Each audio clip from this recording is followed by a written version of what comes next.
Kama ni mara yako ya kwanza unatembelea chaneli yetu ya Top 5 Media, tunakuomba ubonyeze neno subscribe, kisha kwa chini itatokea alama ya kengele. Tunakuomba ubonyeze kengele hiyo ili uwe wa kwanza kupokea taarifa katika chaneli yetu. Asante.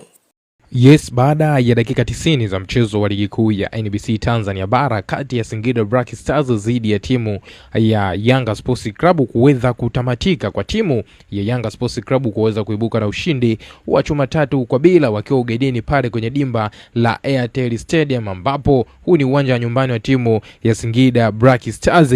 Hatimaye afisa habari na mawasiliano wa klabu ya Yanga bwana Ali Shabani Kamwe, yeye ameweza kutoa tamko lake mara baada ya mchezo huo kuweza kutamatika na timu ya Yanga Sports Club kuweza kuibuka na ushindi wa chuma 3 dhidi ya timu ya Singida Black Stars. Sasa kupitia kwenye ukurasa wa Instagram wa afisa habari huyu bwana Ali Shabani Kamwe ameweza kushare ujumbe unaosomeka ya kwamba Alikamwe ameandika, alhamdulillah, ratiba ni ngumu, uchovu ni mwingi kwenye miili ya wachezaji wetu, lakini wanaamua, wanapambana kwenye pichi na tunaondoka na pointi 3. Tuendelee kuiombea na kusimama na chama letu wananchi. Hiyo ni jumbe ambayo ameweza kuiandika afisa habari na mawasiliano wa klabu ya Yanga bwana Ali Shabani Kamwe kupitia ukurasa wake wa Instagram.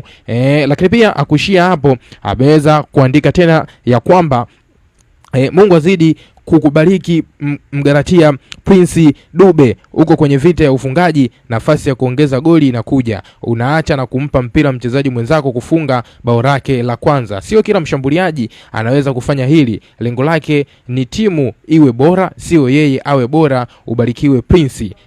Hapo naamini Alikamwe anamaanisha kwamba ile nafasi ambayo Yanga walipata penalti akamwachia mpira Alan Okelo aweze kufunga goli lake la kwanza akiwa na timu ya Yanga Sports Club. Kama ninavyofahamu, Alan Okelo ni miongoni mwa wachezaji ambao tangu aweze kutoa ndani ya klabu ya Yanga kwa kipindi cha dirisha dogo la usajili alikuwa anapitia wakati mgumu wa kutoweza kufumania nyavu. Hivyo Prince Dube ameweza kufanya jambo la kiungwana kweli la kumwachia mchezaji mwenzake Alan Okelo aweze kuandika bao lake la kwanza akiwa na timu ya Yanga Sports Club. Na maoni gani mwa mchezo wangu kuhusiana hiki? Njoo tuandikie kupitia sehemu ya comment hapo, bila kusahau kulike, kushare na kutusubscribe channel yetu kwa kubonyeza maneno mekundu chini ya video hii yaliyoandikwa subscribe.